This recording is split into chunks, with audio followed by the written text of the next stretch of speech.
نحمدہ ونصلی علی رسولہ الکریم اما بعد اعوذ باللہ من الشیطان الرجیم بسم اللہ الرحمن الرحیم وعباد الرحمن الذین یمشون علی الارض ہونا واذا خاطبهم الجاہلون قالوا سلاما صدق اللہ العظیم اللہم صلی علی سیدنا و مولانا محمد معدن الجود والکرم وآلہ وصحبہ وبارک وسلم الصلاۃ والسلام علیک یا سیدی یا رسول اللہ وعلی آلک واصحابک یا حبیب اللہ۔ حمد و صلاۃ کے بعد قرآن مجید میں اللہ تبارک و تعالیٰ نے اپنے بندوں کی یہ شان بیان کی ہے کہ وَعِبَادُ الرَّحْمَٰنِ الَّذِينَ يَمْشُونَ عَلَى الْأَرْضِ هَوْنًا، فرمایا رحمان کے بندے زمین پر وقار کے ساتھ چلتے ہیں، عاجزی کے ساتھ چلتے ہیں۔ وَإِذَا خَاطَبَهُمُ الْجَاهِلُونَ قَالُوا سَلَامًا، اور جب جاہل ان سے مخاطب ہوتے ہیں تو وہ سلام کر کے گزر جاتے ہیں۔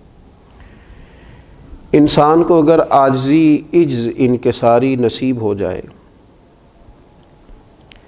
تو یہ اللہ تبارک و تعالیٰ کی بہت بڑی نعمت ہے، اور یہ روحانی ترقی کے لیے ایک بڑی مفید چیز ہے۔ جو لوگ عاجزی کی دولت نہیں رکھتے وہ اس بیمار کی طرح ہو جاتے ہیں جو بیمار بھی ہے اور اسے اپنی بیماری کا احساس بھی نہیں ہے۔ آہستہ آہستہ اپنی نیکیوں پر فخر کر کر کے، اپنی نیکیوں کو بڑا جان جان کے وہ معاذ اللہ اپنی بہت ساری خیر کی چیزوں کو بھی ضائع کر بیٹھتے ہیں۔ مزاج کی عاجزی، تھوڑا سا اپنے آپ کو زمین پہ رکھنا، یہ انسان کو روحانی طور پر مضبوط کرتا ہے۔ خود بخود ہی اپنی کوئی فضیلت طے کر لینا کہ میں چونکہ بڑا ہوں، میں چونکہ دانا ہوں، پھر میں استاذ ہوں، پھر میں چونکہ حافظ ہوں، میں چونکہ قاری ہوں، میں چونکہ دینی وزاداری رکھتا ہوں، میں چونکہ سخاوت کا مزاج رکھتا ہوں، میں چونکہ فلاں فلاں فلاں خیر کے کاموں کے بہت سارے میں اپنے لیے نسبتیں رکھتا ہوں، تو یہ چیزیں آہستہ آہستہ کر کے انسان کو عاجزی سے نکالتی ہیں۔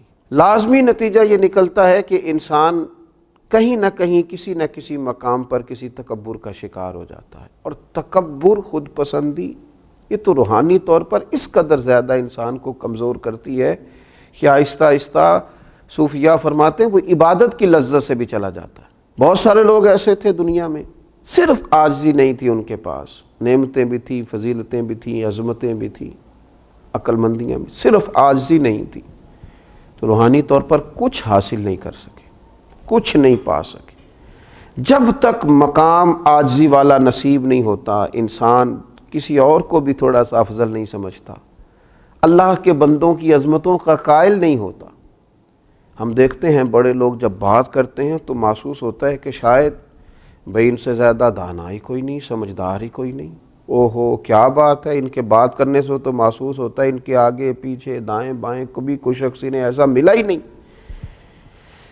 جو ان سے عمدہ تو کیا ان کے برابر بھی ہو سکے۔ یہ بہت بڑی روحانی کمزوری ہے کہ انسان کے اندر عاجزی نہ ہو۔ عاجزی کا نہ ہونا روحانی مرض ہے۔ اپنے آپ کو اللہ کے بندوں کے مقابلے میں، اپنے بزرگوں کے مقابلے میں، نیک لوگوں کے مقابلے میں، سخیوں کے مقابلے میں تھوڑا سا غور کیا جائے کہ کبھی کبھی اپنی خامیاں بھی دیکھی جائیں۔ حضرت مجدد الفسانی رحمۃ اللہ علیہ فرماتے ہیں بڑا خوش نصیب آدمی ہے جسے اپنی کمزوریاں نظر آتی، جسے اپنی غلطیاں دکھائی دیتی ہیں، خوش بخت ہے۔ اللہ کے پیارے رسول صلی اللہ تعالیٰ علیہ وسلم نے ارشاد فرمایا جو اللہ تبارک و تعالیٰ کی رضا کے لیے عاجزی کرتا ہے نا، اللہ تعالیٰ اسے بلندی عطا کر دیتا ہے۔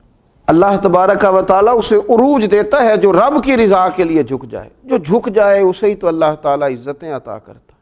آپ دیکھیے نبی اکرم صلی اللہ علیہ وسلم کی خدمت عالی مرتبت میں ایک شخص آیا تو صحابہ کرام چونکہ حضور کا بہت احترام کرتے تھے،